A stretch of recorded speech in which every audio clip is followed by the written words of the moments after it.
Hindi. Okay?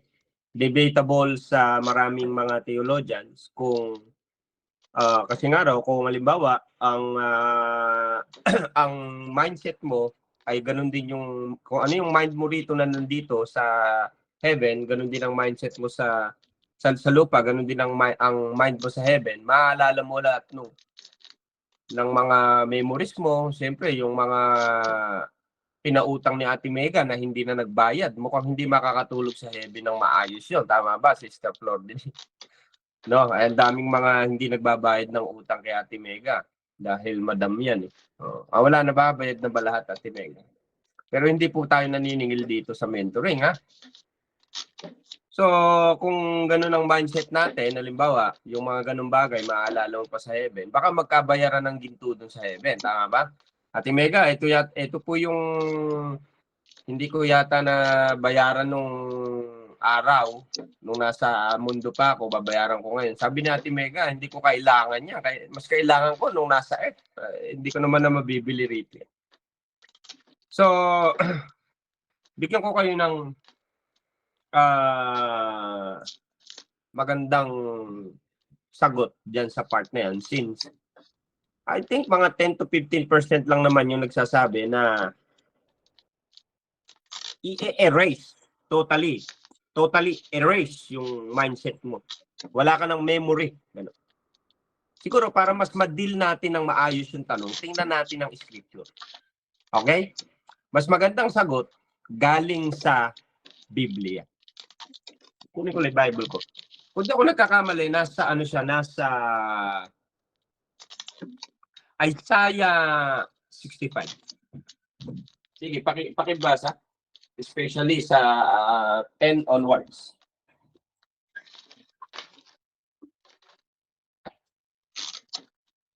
Sige po, yung may Bible dyan. Ready na lang po. Ano po yung Isaiah? Ano pong chapter at verse? 65, 10 daw onwards. Isaiah 65, verse 10. Verse 10. Onwards. Dala 10 ba? Nasa 10 ba? Isaiah 65, verse 10. Tingnan nyo nga ang 65. Anong verse? Isaiah 65.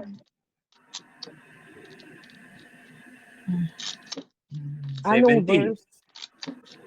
17, sinasabi niya, ang sabi ni Yahweh, ako ay lilikha ng isang bagong lupa at bagong langit.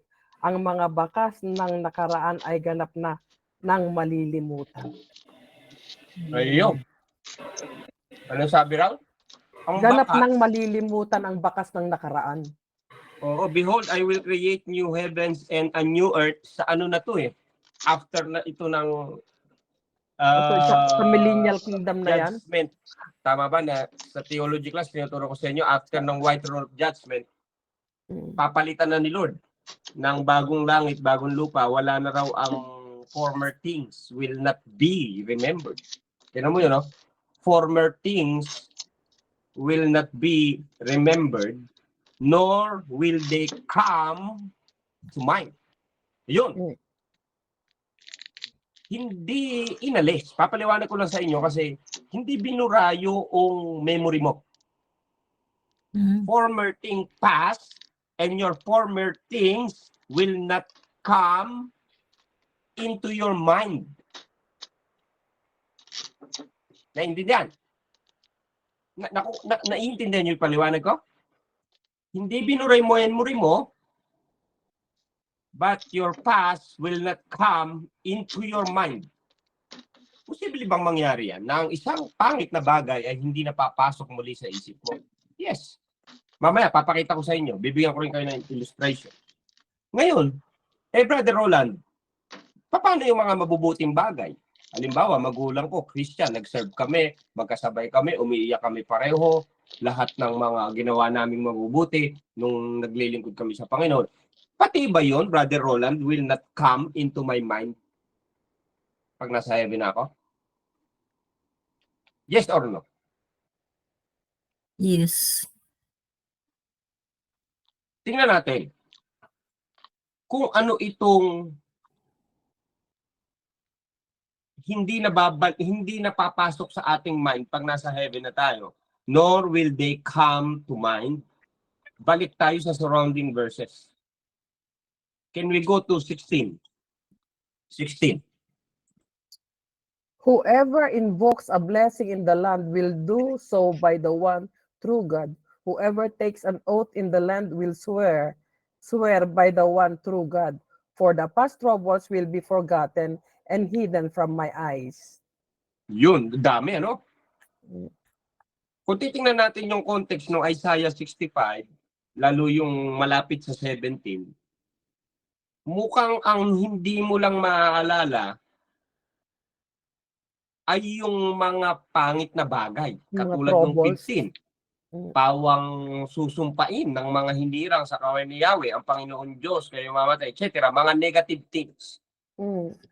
Naintindihan? So mukhang lumalabas na pagpunta natin sa heaven, ang maaalala lang natin, wag na natin kunin yung word na maalala, yung mga papasok lang sa isip natin pag nandun na tayo sa heaven, is the lovable. Remember the word ni Paul na tinuturuan na tayo sa Philippians chapter 4 na what is trustworthy, what is lovable, etc. What is So pure? sa heaven, ang papasok sa isip natin ay mga positive things, but lahat ng negative things, sorrow, etc. Lahat ng mga pinagagawa na mga kasalanan, pinagagawa mo, pinagagawa ng kapwa mo, makakasalubong mo sa heaven si Ate Mega, kung tinubuan man yung pautang sa'yo, hindi mo na maalala yun. Hindi mo na maalala. Naintindihan? Puro yung Ang magagandang, maalala mo ron, puro yung mga magagandang gawa na lang. yes, ang maalala mo lang doon, minsan kang natulungan ni Ate Mega. Pero yung tinubuan ka, hindi mo maalala yun. Malulungkot ka lang. Tama ba? Naintindihan niyo yung point? Amen. Ngayon, ang tanong, Brother Roland, possible ba talagang mangyari na yung former things na, kasi dito sa 65, ang sabi, sa verse 17, the former things will not be remembered, nor will they come to mind. Hindi siya papasok sa isip mo na eh. Possible bang mangyari yun? Eh, hindi naman inalis ni Lord yung memory mo. Remember, walang sinabi ang Bible na, and the Lord will erase your memory. Ang word ni Lord, wala na yung former things, and it will not come into your mind. Magkaiba yung in-erase sa hindi mo na talaga maiisip lahat ng mga pangit na nakaraan. Bigyan ko ng example.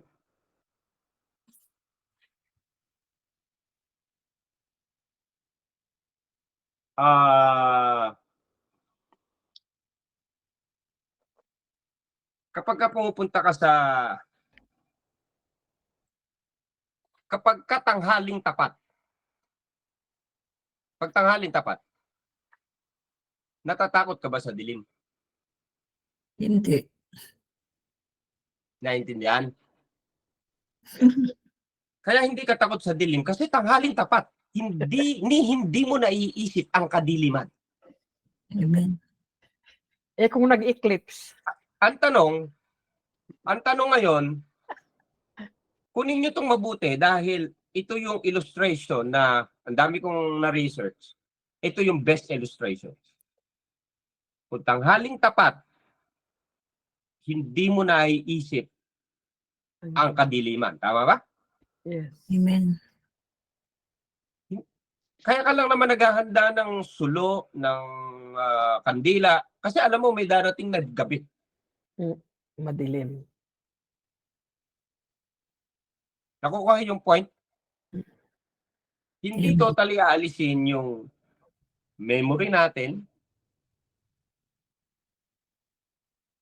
May isang magandang nag-illustrate ganito. Yun daw bata na nasa dilim. Minsan takot siya sa anino niya. Tama ba? Nakakita ng anino, kala niya multo eh. Pero pagka yan, napunta na sa liwanag, nakakalimutan na niya yung nakita niya in the past. Mm. Tapos, masaya na uli yung bata. Hindi naman inalis sa bata yung memory niya. Mhm. Ang nangyari lang sa kanya, yung past niya will not come again into his mind. Pagpunta mo ng heaven, wala na si Satan. Pagpunta mo ng heaven, wala nang sickness. Pagpunta mo ng heaven, nandun ang fruit of the Holy Spirit, 100% nagpapunction sa atin. Wala na kasi tayo sa flesh, pero na tayong glorified body. Kaya nga, He will wipe every tears from their eyes. Mhm. There is no sorrow, there is no pain, etc. I think Revelation 21:4. Favorite verse natin yan, tama ba? Ngayon, ang tanong,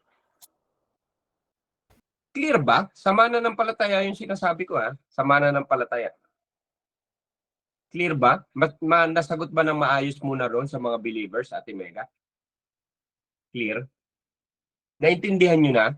So walang sinasabi ang Bible na i-erase ang memory mo na hindi mo nakilala si tatay, hindi mo nakilala si nanay. Kung si tatay napunta ng impyerno, yun ang hindi mo maalala. Hindi ka na maghahanap doon ng tatay mo. Bigyan ko kayo ng example. Minsan pinaparanas ni Lord sa atin yan during worship service, during your soaking, during in your deep in prayer. Huwag naman magagalit ang mga family natin, ha? Napansin nyo ba na kapag ka nakababad ka na sa presence ng Holy Spirit, parang wala ka ng kailangan kahit sino at kahit ano? Pansinin ninyo. Minsan nga sinasabi mo, Lord, gusto ko nang mapunta sa iyo. Tapos yung mga mahal mo sa buhay, meron pa ng mga unbelievers. Handa mo nang iwan. Nagigit nyo yung ibig sabihin? Ang heaven kasi is the one, na isang perfect place na hindi tayo magtatanong ng kahit ano. Eh paano yun, Brother Roland? Paano kung meron akong kamag-anak na napunta sa hell? Hindi naman buburahin ni Lord yung mindset mo, yung mind mo, aalisin yung pangalan nung nagkaroon ka ng tatay na ganito na napunta sa hell. Hindi naman aalisin ni Lord yun eh. Hindi na lang papasok sa mind mo yon dahil full ka ng presence ng Holy Spirit, perfect ang iyong body, perfect mind, you had the mind of Christ and everything. Ngayon mo lang yan naaalala kasi wala ka pa sa perfect mind. Naiintindihan? Pagpunta natin ng heaven, hindi buburahin ang ating memory. Kung napunta sa heaven si tito, si tita, kilala mo siyang tito mo ron. So, question naman ngayon, Brother Roland, paano ang mga unbelievers? Sila rin ba will not come into their mind? No. Ang unbelievers, hindi naman sila kasi magiging glorified body. Ang unbelievers, hindi naman din sila magkakaroon ng 100% presence ng Holy Spirit sa kanilang lugar. Actually, wala nga doon ang love, wala roon ang etc. Kaya 100% lahat nung memory na maaalala nila kung ano yung buhay nila sa lupa, yun din 100% pareho.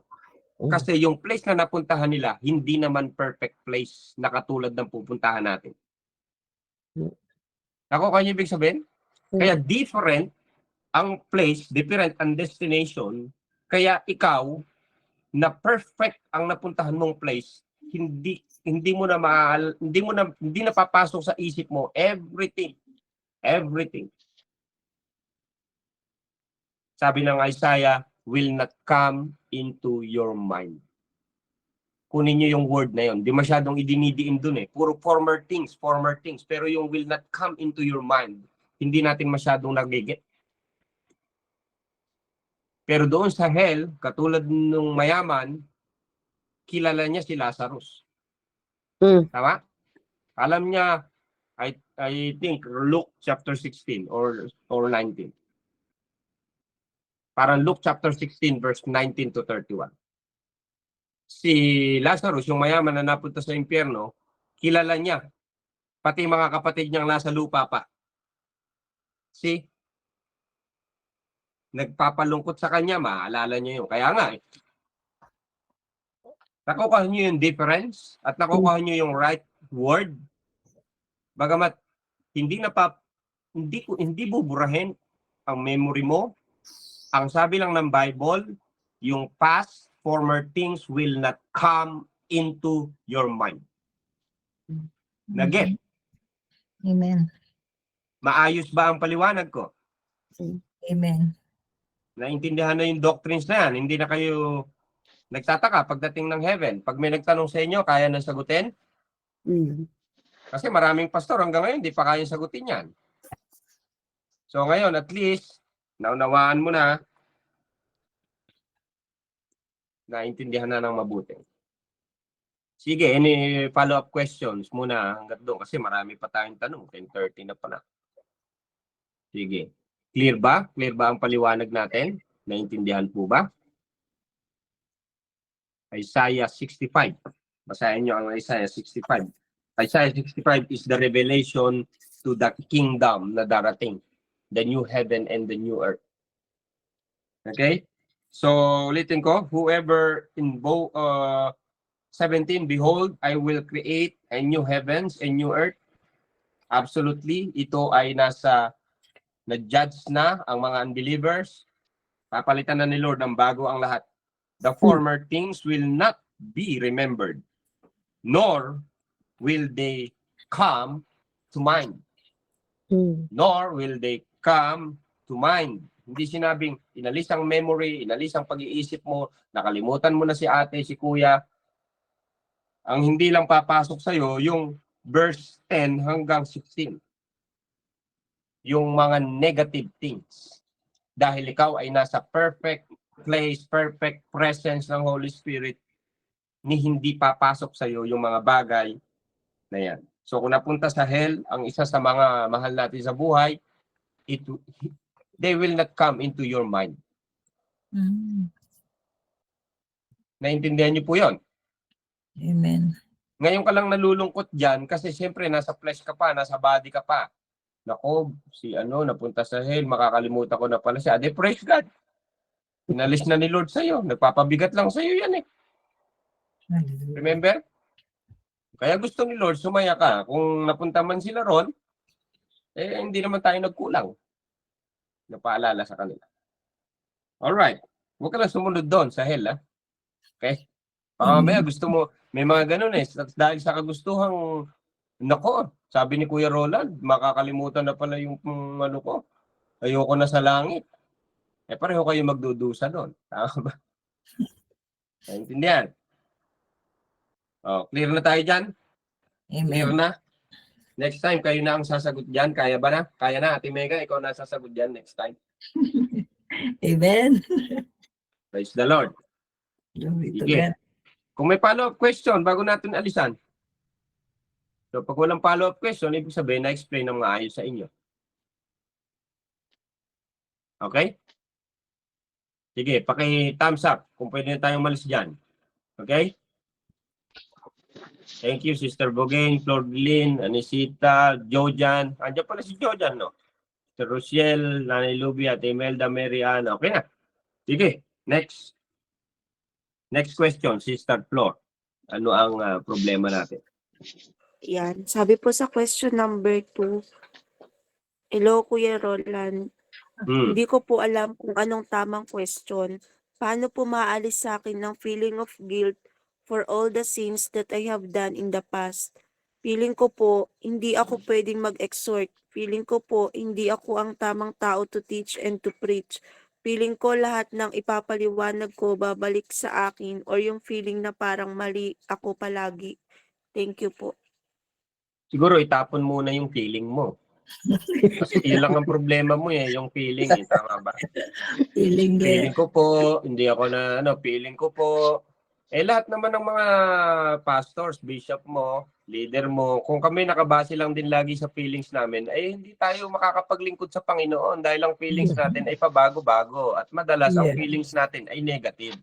Mhm. Kaya lang tayo naglilingkod sa Panginoon, ipinapositive natin yung feelings natin, ipinapositive natin ang mindset natin, pinangahawakan lang natin ng pagkatawag natin. So, wag laging mag-base sa feelings dahil ang feelings, remember, the heart is deceitful above all things. Kaya lagi kang babanatan ng demonyo sa feelings mo. Napansin mo ba yun? Kapag ka nalaman ng demonyo na tayo ay laging naka-base sa feelings natin, laging feelings ang ating problema. Siguro, mag-rebisco ka na lang.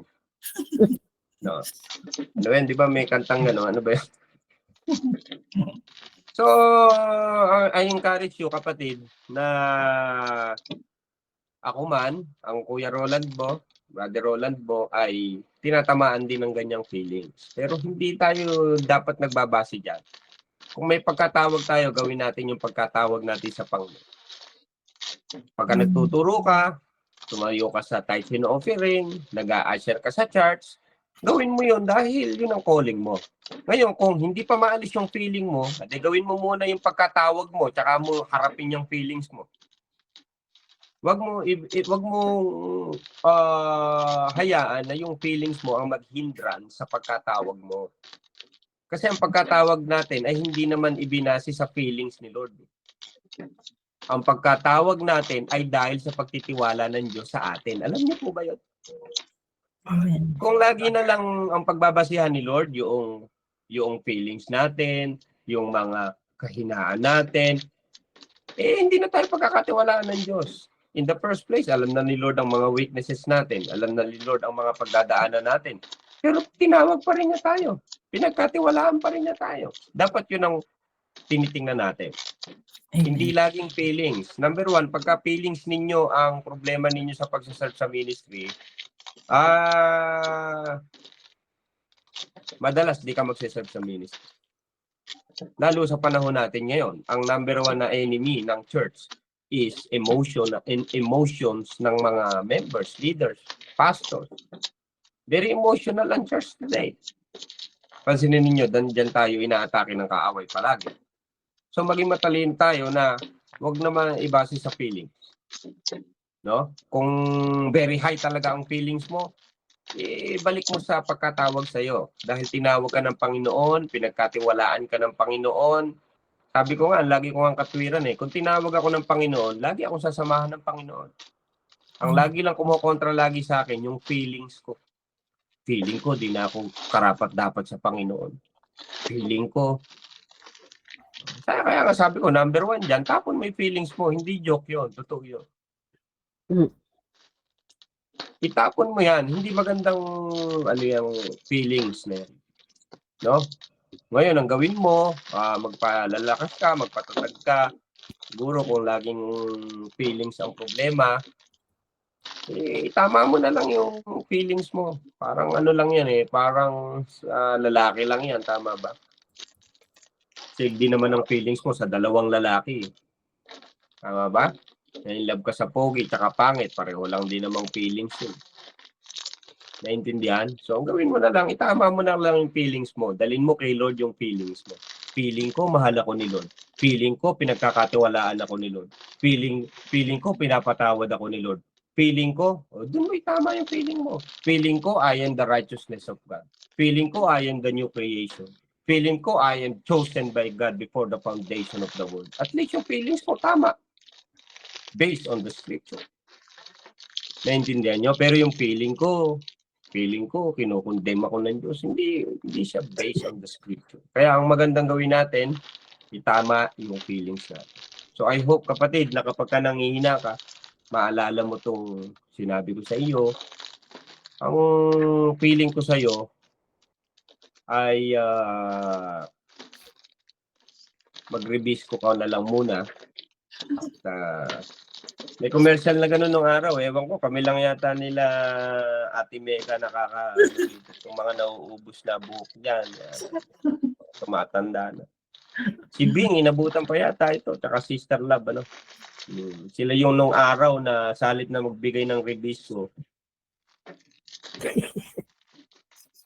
Huwag ko na ituloy. Baka magkasala pa ako. Feeling ko magkakasala ako. Okay? Nasagot ba yung tanong na yun, Ate Mega? Clear ba tayo doon? Clear ba tayo doon? Clear? Doon sa Kapag nagtanong. nagsiserve, huwag laging based sa feeling, ha? The heart is deceitful above all things. Amen. Okay? Huwag laging feeling. Ang dami ko na nakitang ganyan, eh. Ay, parang feel kong magbasa ng Bible ngayon. Ay, parang feel kong mag-pray ngayon. Ay, parang feel kong umattend ngayon. Parang feel ko, hindi feel.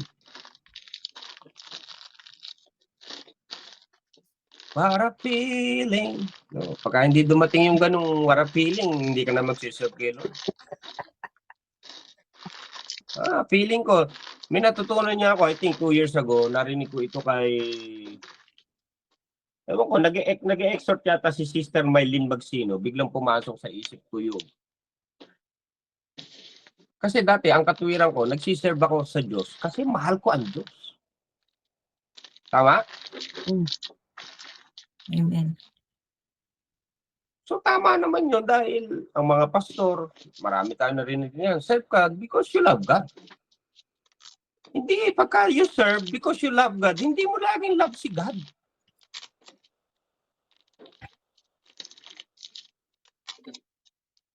Oh, napaisip tuloy kayo ngayon. Oh. Wag na nating plastikin ang sarili natin pare-pareho. Hindi natin laging love si God. May time nga na nagtatampo tayo kay Lord. May time na lalamig tayo kay Lord. Naintindihan?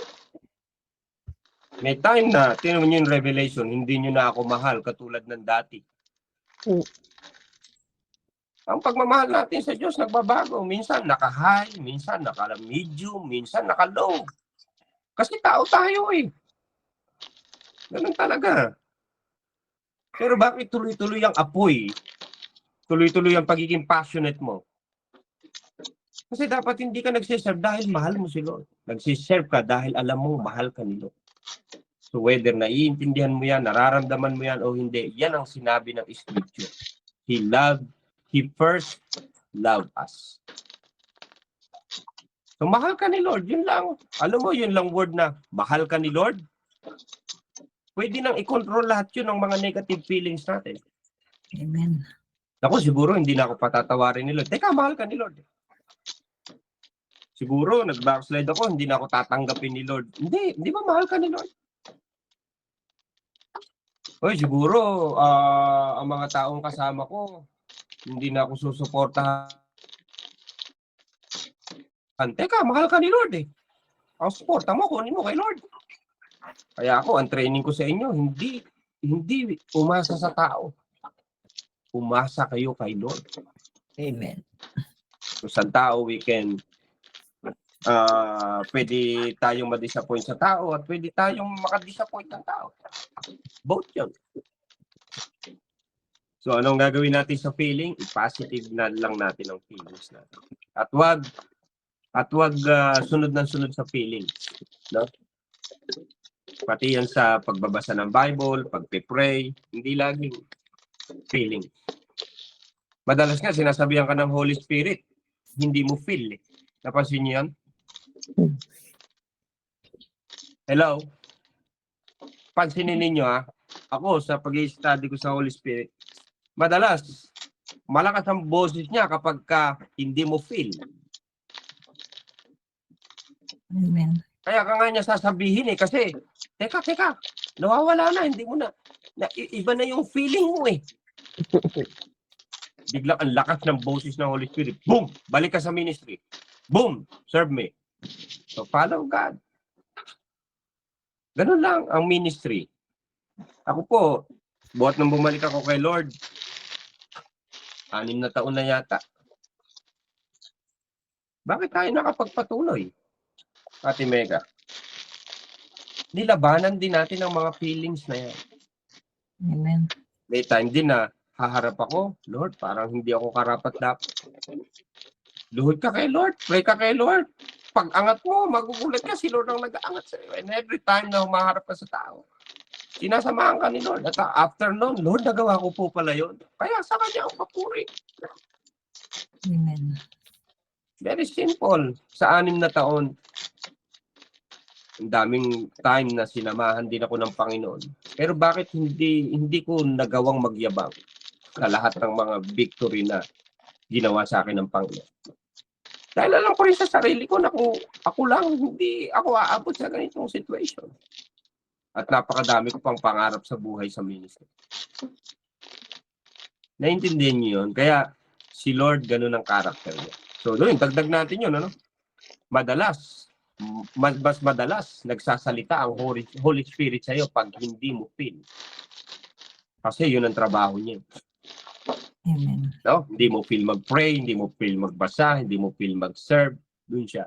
Malakas ang boses. Pakinggan mo lang. Be sensitive. No? Kasi nga, ang lakas ng feeling mo eh. Pero pagka sumama ka sa feeling mo, hindi mo marinig ngayon ang boses ng Holy Spirit. Pinapagawa ng Holy Spirit. Samantalang kung nag-follow ka sa Holy Spirit, naging matagumpay sana yung ginawa mo. Okay? Nasagot ba, Ate Mega? Clear na may paliwanag natin sa feelings? Amen. Clear, bro. Joke lang yung reviews ko, ha? Baka mamaya si Nanay Luby biglang magpadala pa galing Pilipinas ng reviews ko na yan. Ha? Yung strawberry flavor. Ha? Sarap nun. Sige. Next. Ate Mega. Okay ba yun? Paki-thumbs up na. O pwede tayong malis doon? Paano po kung Amen. feeling ko? Okay na? Sino ba yung nagtanong? Lalaki yata yung nagtanong yan. Ay, babae. Nakalimutan ko na. Basta nga natatandaan ko lang na tanong, yung tanong na number 5. About sa, nasa kingdom na po ba tayo? Parang yun lang tao na natatandaan ko. May tanong. Sige, number 3. Next, Sister Flor. Ano yung problema natin na? Sis Flor. Sabi po sa question number 3. Ay, Salamat nga pala, po sa dagdag ko lang. Sis Flor, wait lang. Dagdag ko sa feeling, ano? I believe galing ito sa Panginoon.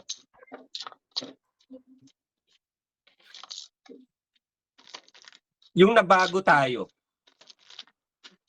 wag mo ring i-feel. Feeling ko nabago na ako. Feeling ko lumago na ako.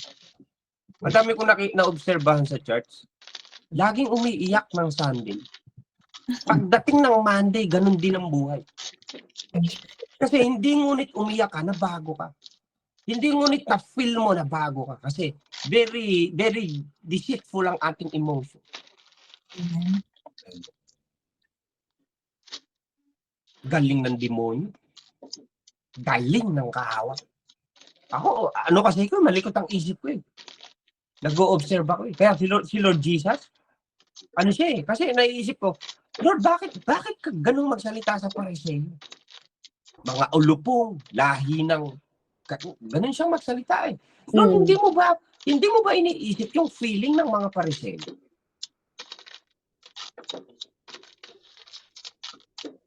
Tapos, pag kami lumapit sa kanya, nagpapasalamat. Thank you, Lord. Nagpapasalamat. Ang lagi niya sasabi, go and sin no more. Bakit gano'n ang message niya? Kasi hindi ngunit umiyak ka, hindi ka na magkakasala. Hindi ngunit bago ka today, guarantee yun, na bago ka na rin tomorrow. Kaya ang sabi ni Lord, pinagaling ka na, at pinatawad sa iyong mga sala, and sin no more. Si Lord, hindi mo makukuha sa pag-iyak mo. Eh. Amen. See? Lagi natin basahin sa church, taas na nga ngayon, lakas ng iyak ko, bless na bless ako. Obserbahan mo, Monday to Saturday, kung nabago ba talaga tayo. Ayun, yun lang ang dagdag ko rin sa feeling din, na isang part naman, ano? Masyadong based sa feeling. Dapat ang ating paglakad ay based sa scripture. Yan ang totoong hindi tayo magkakamali. Na nararamdaman mo yan o hindi, you are the righteousness of God. Nararamdaman mo yan o hindi, no one can separate you from the love of God. Amen. Yan ang mga dapat na nakadoktrina sa isip at sa puso natin. So whether feel mo or you're not feel, at least lumalakad ka sa truth. No? Ganito ang ganito ang buhay ko eh. Hindi na ako anak ng Diyos. Teka, wala pa. May sinabi ba si Lord na gano'n? Wala naman. Sige na, feeling ko nagagalit na ako, Ate Mega. Number 3.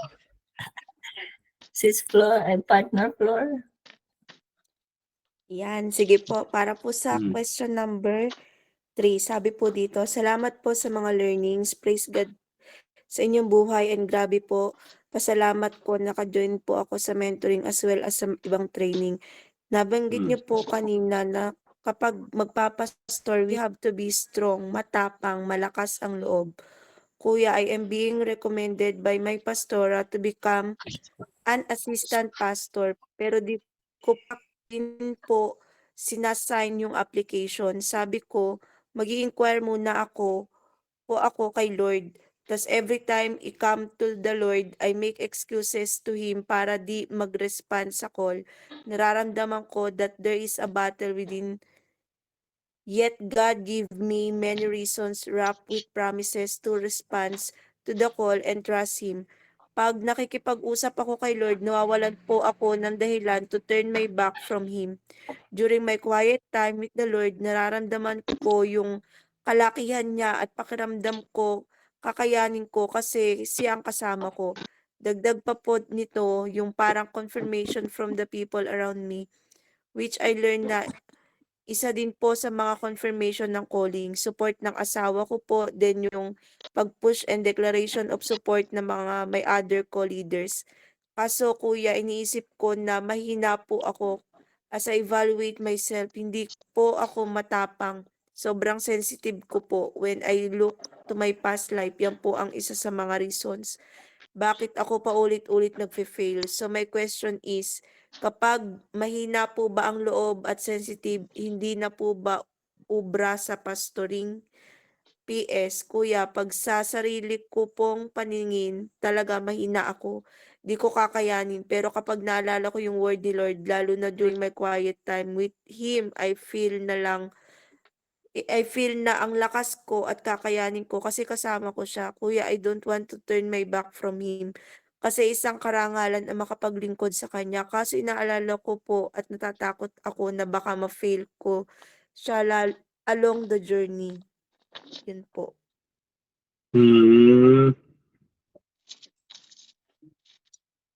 Kailangan din yata ni Sister Rebisco, ano? Feeling. Tama ba? Kasi ninyo noon, laki talaga ng impact ng feeling natin, ano? Feeling. Maganda mag-base tayo sa scripture. Kasi, kung ang foundation natin sa calling ay what we feel, along the way, ang journey natin, lagi na lang naka-base uli yan sa feeling. Kasi yun ang foundation natin. Tingnan nyo ka, ang foundation ko nung bumalik ako kay Lord, Word of God. Bakit na-maintain ko for 6 years? Hindi alam ko ano ang mangyayari sa akin. Since nung nakuha ko yung 1 Peter, tingnan nyo, bigyan ko kayo ng example na. Magamat, hopefully next year, ako, darating naman ang panahon, ano? Baka madulas pa ako, Ate Meng, ano? Tingnan nyo, kung ang pagkatawag ko rin is based on my feelings, siguro ako ang number 1 na hindi na nagagamit ng Panginoon hanggang ngayon. Tingnan nyo ako, Sister Mega, Ate Mega. Hindi pa ako appointed pastor, pero ang mga ginagawa ko Pastoring. is more than sa pastoring. Kung based on my feelings, matagal na akong give up. Hinintay ko munang ma-ordain ako or ma-appoint.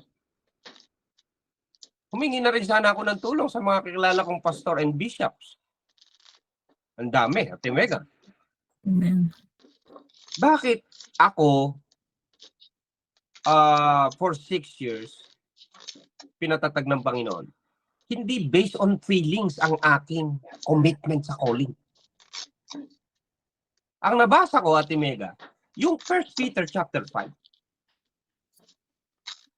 Sige. 1 Peter chapter 5.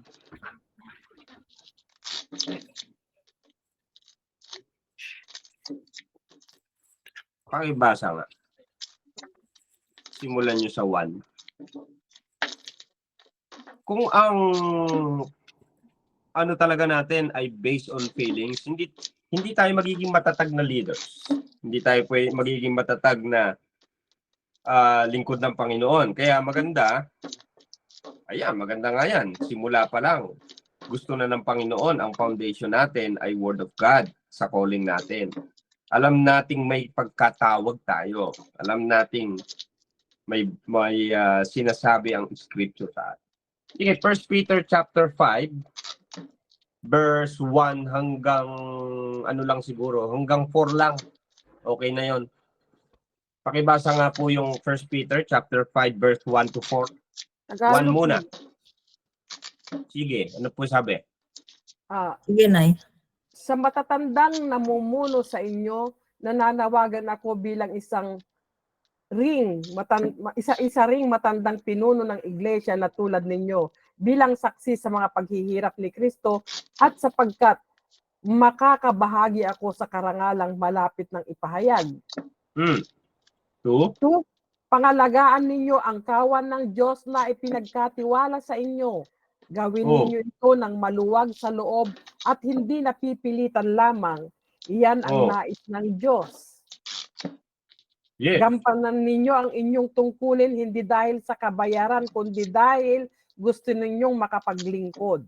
Yun. Sige pa. Hindi bilang Panginoon ng inyong nasasakupan, kundi maging halimbawa kayo sa kawan. Ayun.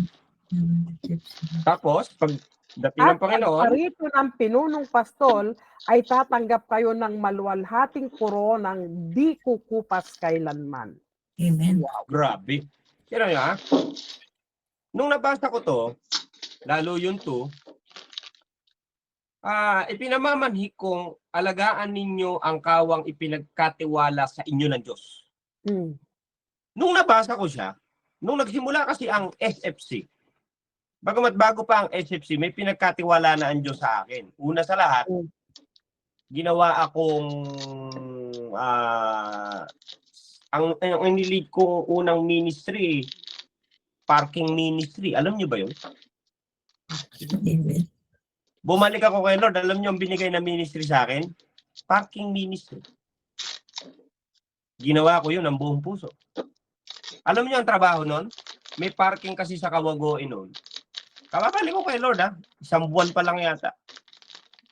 Ang gagawin ko ron, i-a-assure ko yung sasakyan. O ganito ang muka. Tapos dito po sa likod.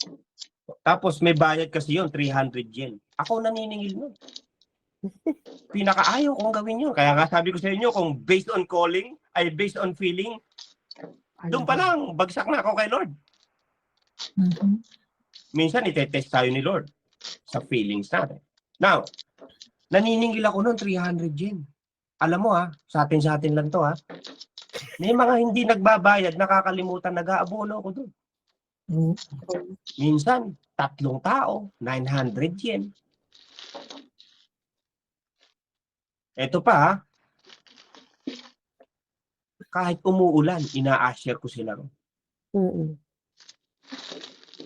Eto pa, siyempre may mga late. Minsan, 11:00, mag-alas 12 na. Nakikinig na lang ako ng praise and worship tsaka word of God sa labas sa parking. Ginawa ko yun for 3 months siguro. Hanggang nag-testimony na lang ako dahil ang dami-dami ko ng milagrong na-experience doon sa parking lot na yun. Nung tinestimony ko, inalis pa naman ako.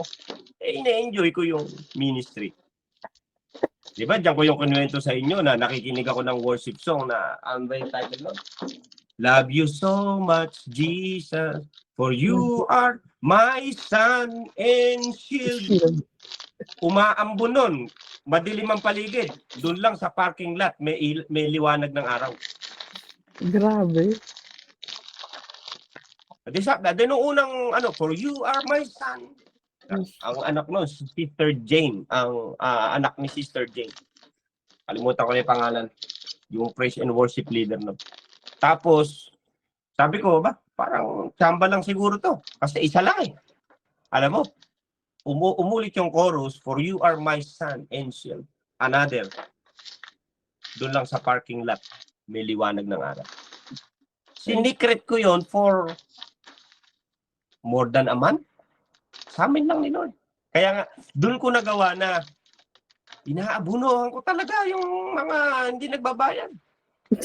Minsan, naalala naman nila, ay Brother Roland, di yata ako nakapagbayad ng parking doon. Ay, kuha na ba na ako?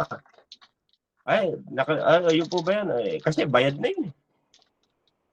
Magbayad sila, hindi. Okay lang. Amen. Nakukuha niyo yung ibig ko sabihin.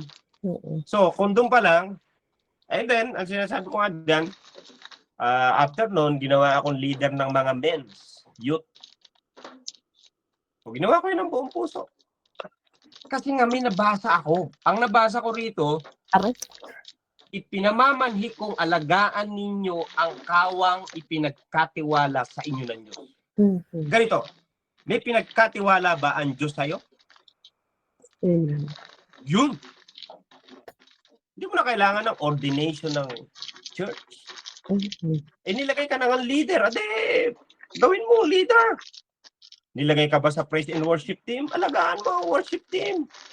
Nilagay ka ba sa women's ministry, men's ministry? Alagaan mo yung kawan. Kawan kasi ng Diyos yan.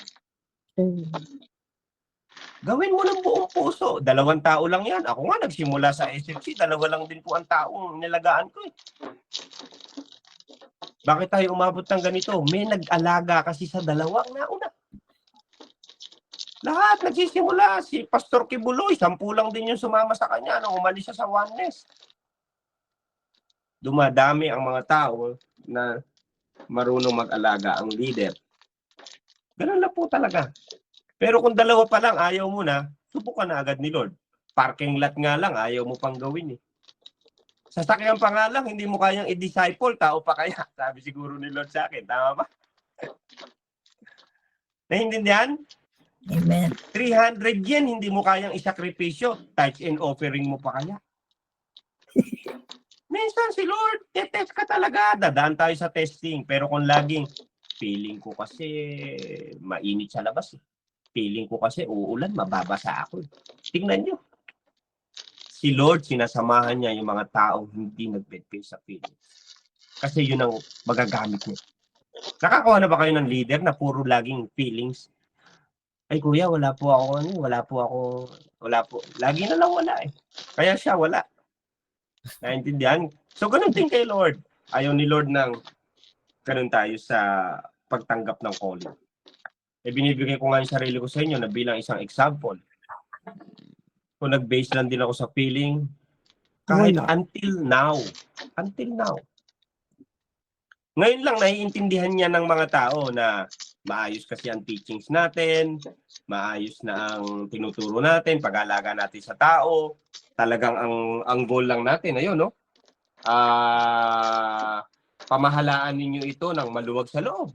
Ginagawa ko naman. Hindi naman ako napipilitang magturo sa inyo ngayon. Tama ba, Timega?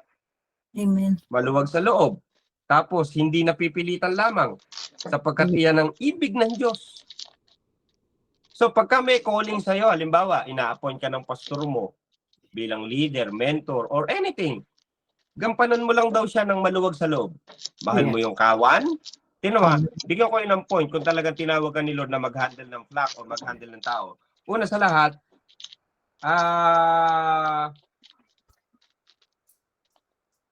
katiwa-tiwala ka ba? Ayun eh. Kawang ipinagkatiwala ng Diyos sa inyo.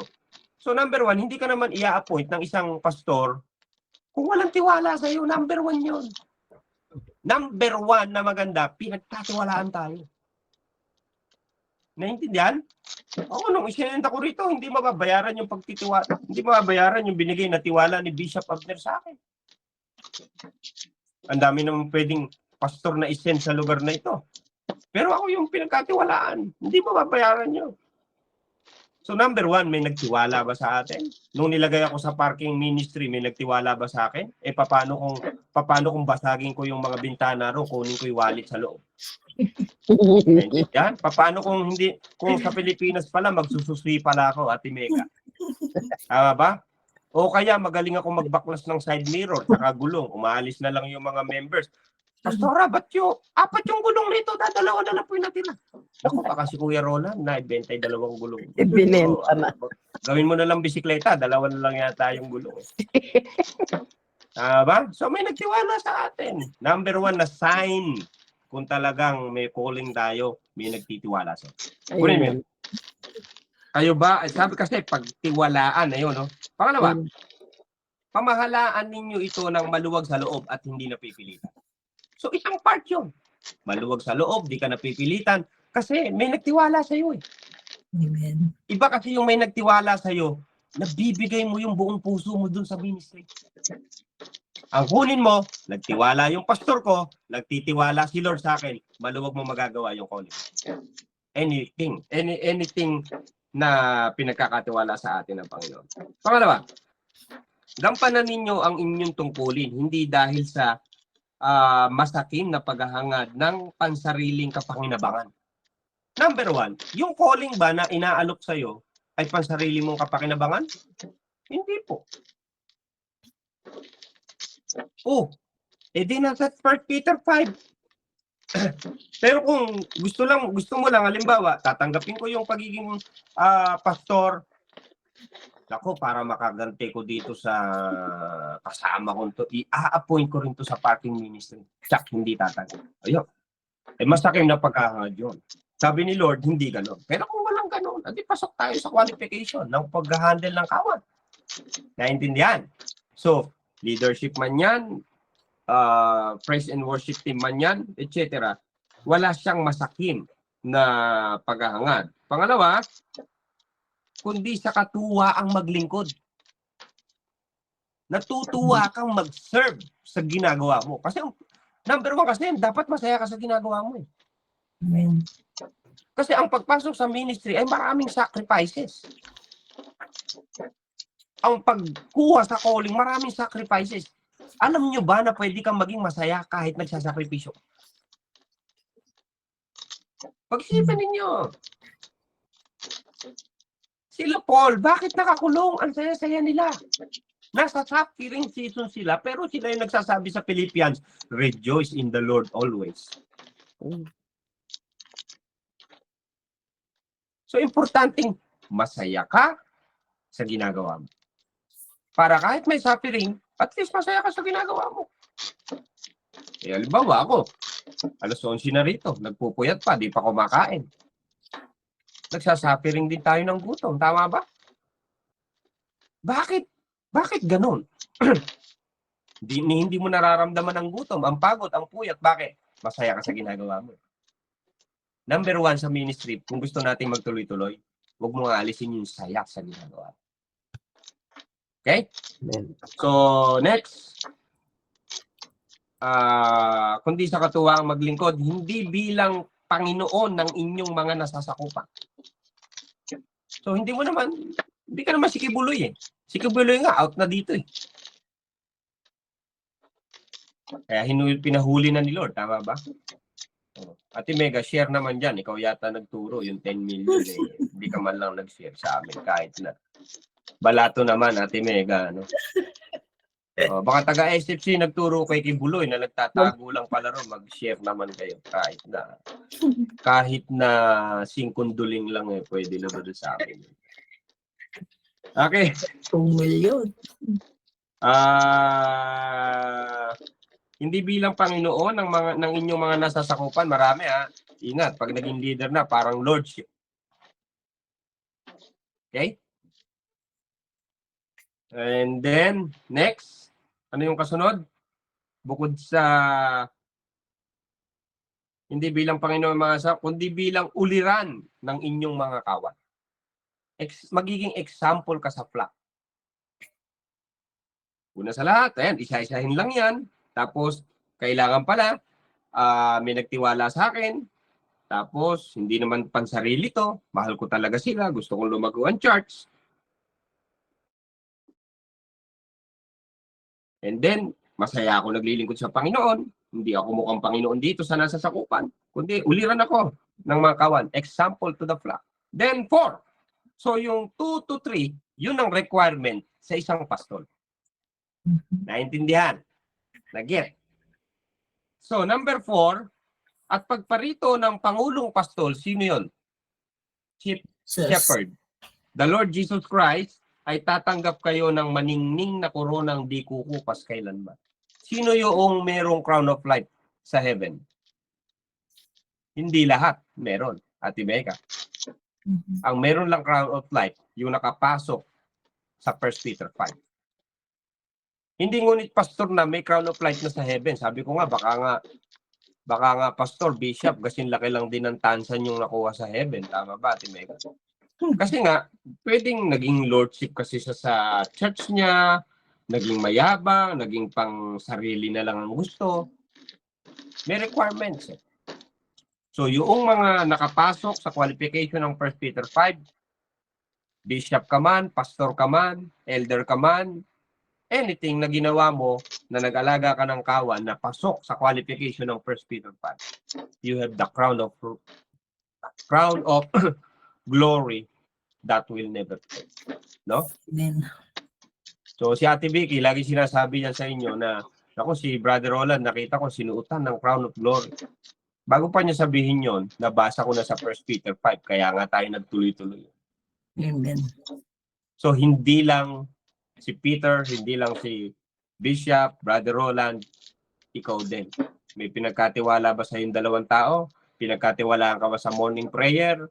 Pinagkatiwalaan ka ba sa Ilocano group? Pinagkatiwalaan ka ba sa Visayan group? Pinagkatiwalaan ka ba sa men's ministry? Pinagkatiwalaan ka ba sa women's ministry? 5 lang ba yung inahandle mo dyan sa church mo? Gawin mo na pasok sa qualification ng 1 Peter 5. Kita-kita tayo sa heaven. Amen. Yun lang yun. So, ganun lang ang check ng calling. Hindi tayo pinahihirapan ni Lord sa calling. Humihirap lang ang pag-fulfill ng calling natin kasi may kahalo talaga siyang rebisco. Alam niyo na kung ano yung rebisco, Ate Mega? Feeling. Feeling. Yun. Huwag masyadong based sa feeling. Ang feeling nagbabago eh. Paano kung halimbawa, feeling ko ngayon, calling ko talaga. Tapos, along the way, ang daming problem sa pagiging pastor. Along the way, yung feeling mo nagbago, ay hindi ko na po calling. Naiintindihan? So, dapat matibay ang ating paghawak sa calling. Ako, kahit paano bumangga, ang dami kong naging problema. Until now, maraming bumabangga sa ating pagkatawag na mga problema, pagsubok. Pero bakit pinapatatag tayo ng Panginoon? Mahusay kasi yung foundation natin. Word of God. Amen. So, dapat Word of God. Hindi rin yung nag-a-appoint sa'yo, sister or brother. Hindi mo nilalagay yung heart mo. Ay, in-appoint ako. Ganito, nasa tao rin. Paano kung yung tao na yun, nagbago ang feeling sa'yo after 10 years? Give up ka na rin? Hindi. Kaya nga sabi ko, magandang foundation sa calling, salita ng Diyos na naipaliwanag. Scripture. Sa marami yan, kunin mo lang mo yung 1 Peter 5, malaking encouragement sa ating lahat yan. So, hindi lang ito sa mga nagpapastor, sa lahat ng nag-aalaga ng kawan. Praise God. Kasi kung halimbawa, sa pagpapastor lang to, ang pastor lang pala ang may chance na magkaroon ng crown of glory. Hindi ganun ang ating Panginoon. Ang Panginoon natin ay fair siya sa lahat. Lahat ay pwedeng magkaroon. Yung iba lang, hindi lang kasi alam, hindi rin nabasa. Kaya nga, dagdag ko na lang, last point. Tingnan nyo si Paul. Silipin naman natin si Paul. Philippians chapter 4, verse 1. Tingnan mo si Paul, ha? Di ba makaka-receive ng crown si Paul? Tingnan nyo kung ano yung result. Bakit siya mabibigyan ng crown? Bakit siya mabibigyan ng crown? Bakit? Tignan nyo. Philippians 4:1. Bakit magkakaroon siya ng crown of righteousness? Righteousness. 4:1, Ate Mega. Pakibasa po. Philippians Sa English, pakibasa. 4:1. Sa Philippians 4:1. Sa KJV, therefore, the prisoner of the Lord beseeches you that ye walk worthy of the vocation wherewith ye are called.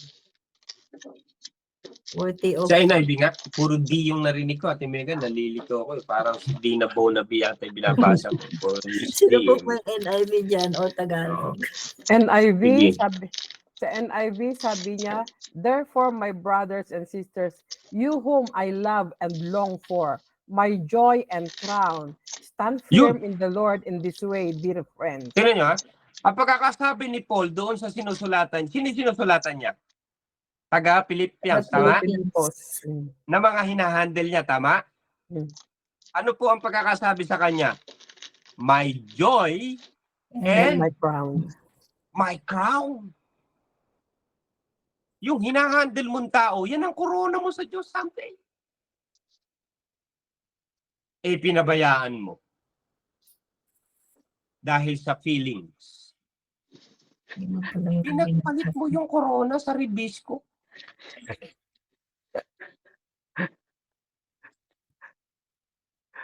Kaya ako, ang ginagawa ko sa mga leaders, lalo na nag-handle ng tao, wala iba kundi i-push eh. Kasi ang mga tao, madaling give up eh.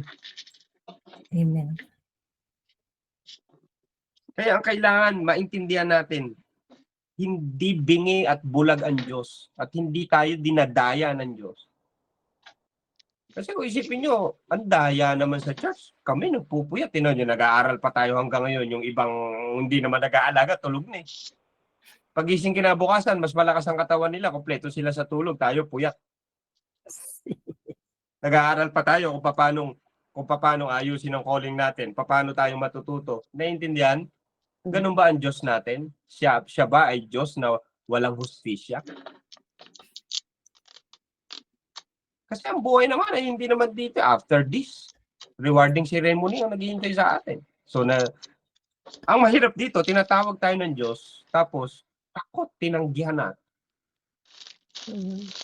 Calling pala natin. Kaya ang maganda nga, pumapasok ba sa'yo yung mga classification ng 1 Peter 5? Ade, yun ang answer sa ating calling. Kung halimbawa, hindi pasok doon, kasi nga, magiging Diyos-Diyosan pala tayo in the future. Tapos, pansarili lang pala. Hindi naman din pala tayo mataya. Ayun, pwede yung pagpasihan. Kasi sabi maging kagalakan eh. Kasi kung calling mo, masaya ka eh. Naintindihan? Kung hindi mo calling, malungkot ka. Amen. Oh, hindi naman lahat gustong magpastor eh. Minsan nga, takot dyan eh. Kung masaya ka talaga sa ginagawa mo, para yun, isang malaking sign yun na tinawag ka talaga. Praise and worship team, masaya ka ba sa ginagawa mo? Eh, may suffering po. O, normal lang yung suffering. Ang tanong ko, masaya po ba yun? Kasi pwede tayong sumaya kahit nagsasuffer. Bigyan ko pa kayo idea. Naalala ko lang. Naisip ko to, ha? Hanggang doon na lang muna. Hahaba pa eh. 11:20 natin. Tama pa, may question pa Magpas na tayo. Sige, next question. Clear ba doon sa part na yan? Clear. Amen. Okay, sige, number 4 na ba tayo? 5 na ba yan? Sige. Number 4. Number 4 pa lang. Sige, 4. Explore. Sabi po sa ika-4 na tanong, paano po ba mako-confirm or makakasiguro sa calling? May mga nabasa po ako about confirmation ng calling, like yung mga burden, kasagawain, confirmation from the authorities or pastors, and from other people, kasama na yung gift that God entrusted to us. Kaso may worry pa din po ako na baka mamaya boses ko lang ang naririnig ko. Whenever I inquire God, and ang tindi po ng impression sa akin that this is the journey that He has prepared for me. Kagaya po ng Ba? Nasabi ko kahit anong excuse ko, nawawalan po ako ng reason para di ko siya sundin at pagkatiwalaan. I also ask the Holy Spirit to search my heart kasi baka mamaya I'm into position lang and not into servanthood. I ask God to purify my intention and motives too, to cultivate in me a heart na walang ibang nanaisin kundi ang makapaglingkod sa Kanya ng buong puso't katapatan. Pero paano nga po ba talaga makakasiguro sa calling? Paano po makakasiguro na hindi po ako nagkakamali ng pandinig? Na yung impression sa puso't isip ko ay talagang galing sa Holy Spirit. Thanks po in advance po. Pasensya na po sa abala. It is just na ikaw na po yung Praise God. kino-consider ko na mentor ko. At isa sa mga magme-mentor sa akin as I walk through this journey. Yun po. Nadagdagan na naman ng malalagas, no? Nanay Luby, no? Mga 3 buhok siguro, no? Siguro, pagdating kasi rito, mukhang Holy Spirit voice, no? Hindi na ito feeling, Parang gusto lang niya, alamin na niya kung ito ba ay boses sa Holy Spirit o hindi. So ngayon, Kairos mi fa. gagawin natin, Ano magdala siya to niente? No. may E poi nagkukwentuhan non sila c'è Nanay da suo Luby. brownies, erano gli ultimi. Tapusin mo natin. Baka yun ang sagot sa calling. Kaya pala naupo. Sa may operator natin. Binigyan daw sila. Wait lang. Eh kanina. No. Ako, chismoso rin ako, Ano yun, sa atin lang. Kaya Oh, yeah, okay na. Sige, muntik pa tayong magkasala ron. Okay, sige. Yung calling, Sister Flor Dilin, paano bang makakasiguro sa calling? Yun ang tanong. Ganito. Kasi tatad na tayo ng mga verses dyan, Hindi, tinawag ka talaga. Malaki yon yung confirmation ng mga pastor na sa paligid. Sabi ko, Lord, paano ko ba talaga i-describe sa kanila para malaman nilang calling talaga? Ganito. Pagka tinawag kang magtrabaho, di ba, tinawag kang magtrabaho. Halos lahat naman tayo dito, nagtatrabaho, tama ba? At nakaranas na ng trabaho. Malalaman mong tinawag kang magtrabaho kung pagdating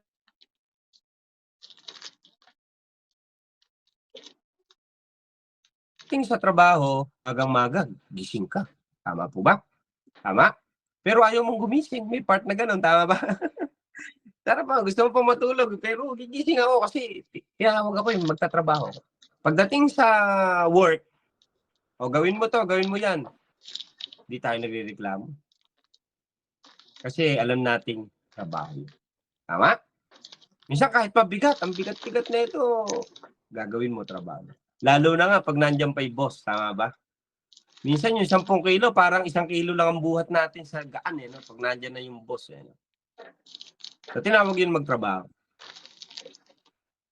So, palalimin natin, marami rito mga nanay. Na-experience na ninyong mga nanay. Alam nyo kapag tinawag ka na maging nanay, hindi mo iindahin ang hirap sa pag-aalaga ng bata, pagbayad ng mga tuition fee, ginagawa mo siya. Bakit? Kasi alam mong tinawag ka at hindi nanay ako nito Pero kung halimbawa, nanay ka lang tapos gusto mo lang na yung mga bata kung maayos lang ang kondisyon tsaka mo gusto. Mukhang hindi ganun ang nanay, tama po ba? Ang nanay, magsasakripisyo talaga yan sa anak kasi nanay siya. Siya nagluwal ng bata. Isa sa malalaman mong calling mo, halimbawa, hindi lang pagpapastor, hindi calling ka rin na maging mentor sa group mo, kinoling ka rin na maging leader sa group mo, elder sa church mo, na-call ka rin bilang men's ministry, women's ministry, palalaman mo kung calling mo talaga siya, katulad ng isang nanay. Minsan kahit na mahirap, ginagawa mo pa rin. Minsan kahit na masakit, ginagawa mo pa rin. Malalaman mong hindi mo siya calling. Ganito. Kapag kakaunting hirap, ayaw mo. Ang nanay na nag-aalaga ng bata, umiyak lang nung madaling araw. Ayoko na sa anak ko. Bibigay ko na, ipapaampun ko na. Mukhang hindi siya ang tunay na nanay. Naintindihan niyo yan? So, yun ang malalaman mong calling mo yan. Pinagtsatsagaan mo talaga yung tao. Pero yung halimbawa, isang member lang tapos sinalungat ka lang tapos ayaw ko na. Give up na agad. Kahit paano pag-convince sa'yo, ayaw mo na talaga. Mukhang hindi mo calling. Pero kung nagsasakripisyo ka, ginagawa mo, dumadalo ka sa mga ganitong gawain, trainings, sakripisyo ito eh. Mukhang may binibigyan tayo ng hint ng Holy Spirit. Nga pala, ang Holy Spirit, hindi siya laging sumasagot on time na tatanungin mo siya, feelings. Pinapakita niya along the way, mag-observe tayo sa mga nangyayari sa buhay natin kung calling ba natin siya o hindi. Ano yung naging walk natin since na nagtanong tayo sa Holy Spirit? Holy Spirit, calling ko ba talaga maging praise and worship leader? Maging pastor? Maging leader? Mula nung tinanong mo ang Holy Spirit, ano yung naging way ng lifestyle mo? Yun, doon sumasagot ang Holy Spirit, Nanay Luby. Pinapakita niya doon yung kanyang sagot. So wag nating sabihin lagi na, halimbawa, nagtanong ako ngayon, halimbawa, Holy Spirit, calling ko po ba to? Tapos, boom, gusto natin, ando na agad yung sagot. Minsan, pwede tayong madisip ng feelings nga natin. Kasi baka yung time na yon, very high lang yung spirit mo, kaya gusto mo. Tapos, that time, very low naman ang spirit mo, ayaw mo. Naintindihan? So, si Lord, maayos ang pamamaraan niya sa pagsagot niya. Siguro magandang tingnan natin, after na mag-pray tayo noon, ano yung naging lifestyle natin, naging observation natin sa sarili natin. Aba, mukhang buhat nung nag-pray ako ng ganun, nawalan na ako ng gana sa mga gawain ng pagpapastora.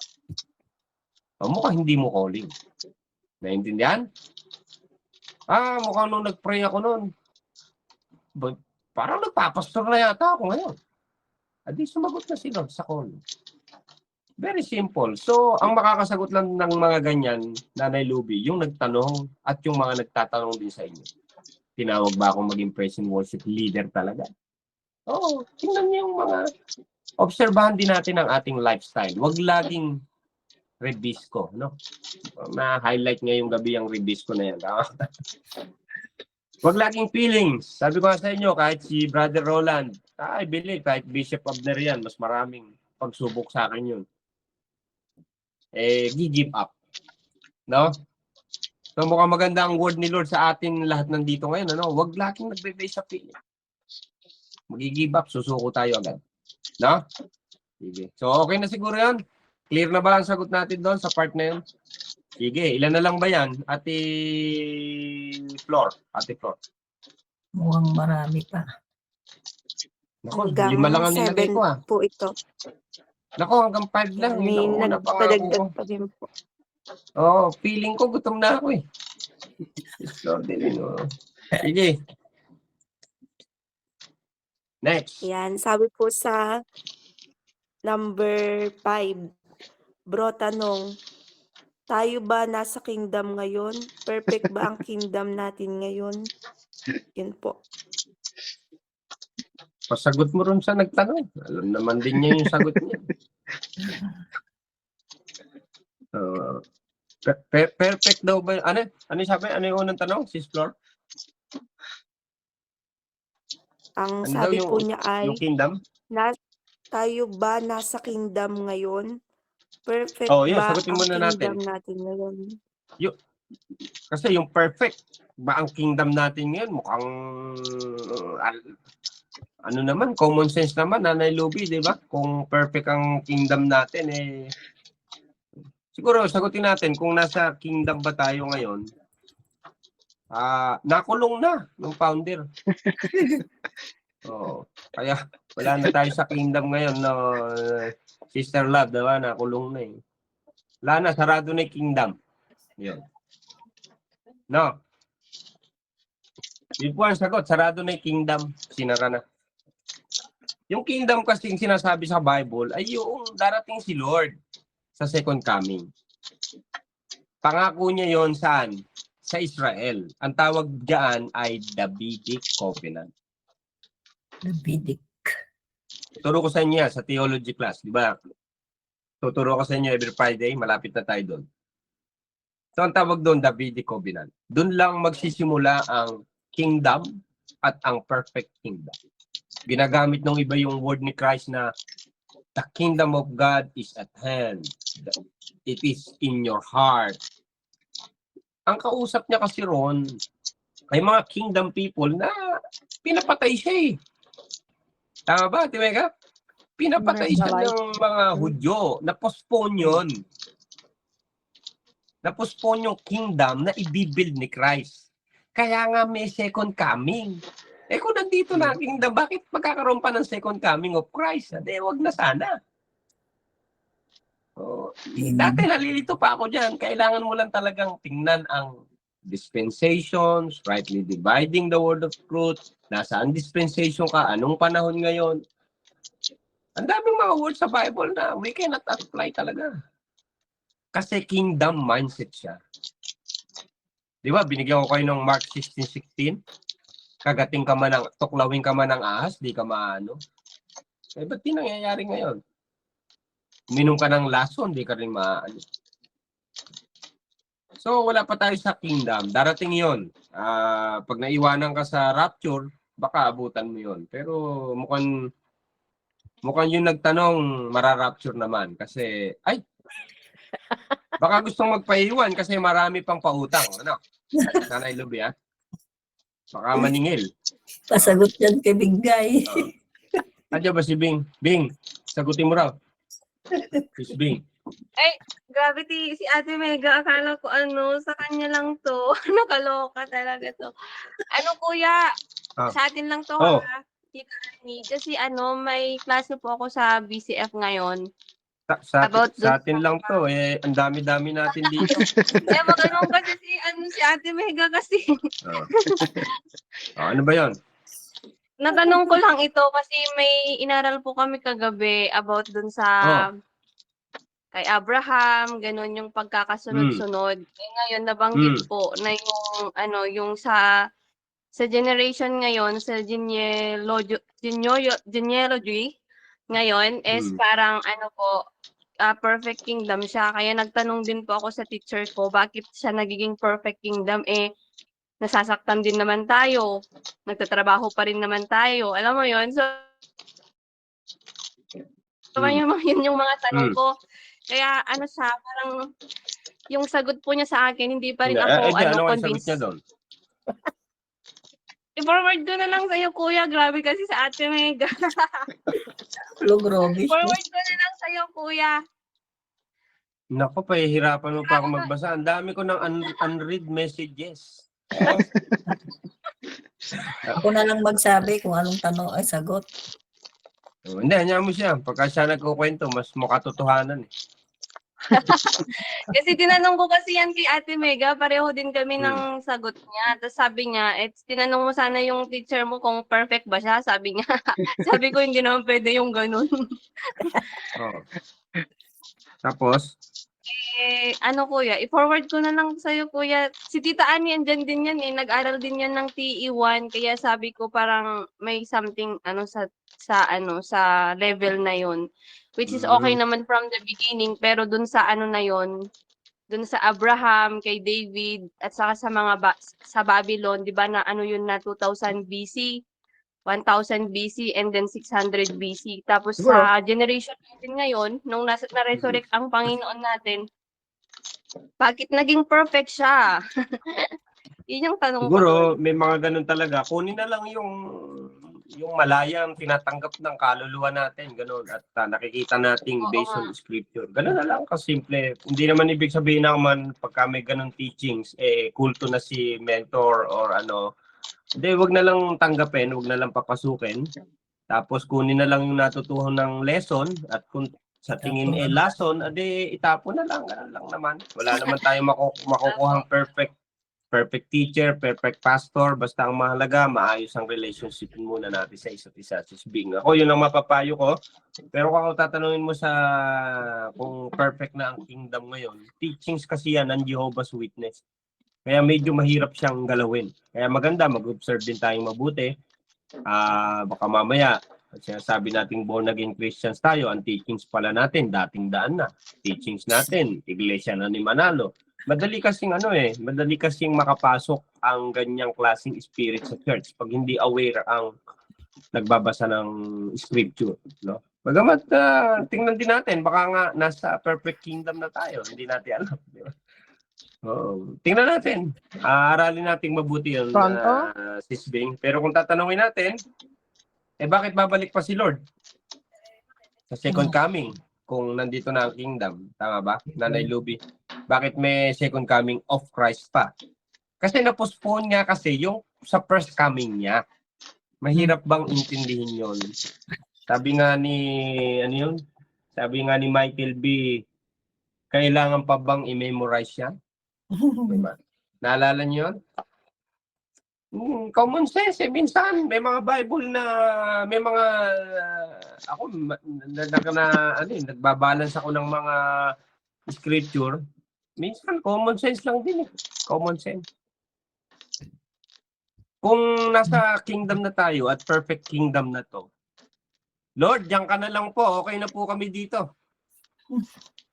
Huwag ka nang Wala po babalik. kayong bumalik para i-build ang kingdom. Kung perfect, na ito. Nandito pa nga, sabi nga ni John dito, ngayon pa lang, nandyan na ang mga antichrist. Tapos perfect kingdom. Di ba sabi ni John, ngayon pa lang gumagalaw na ang mga antikristo. Bagamat darating yung main antichrist. Tapos perfect kingdom, parang napakalayo sa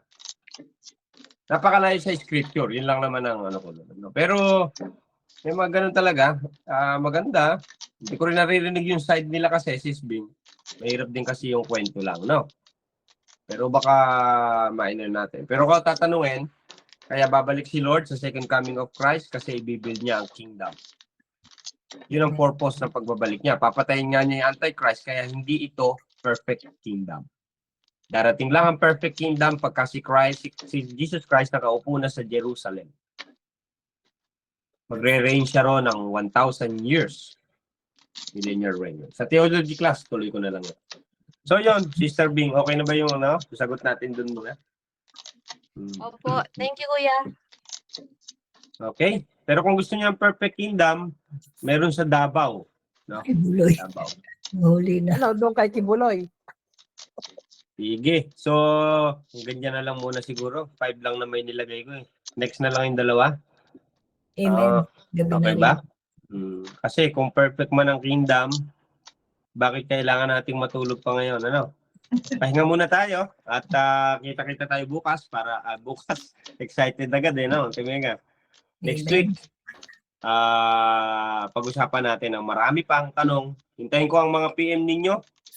Marami pang nakalinya. At least ma-line up natin ang mga personal questions ninyo sa Bible, buhay-buhay.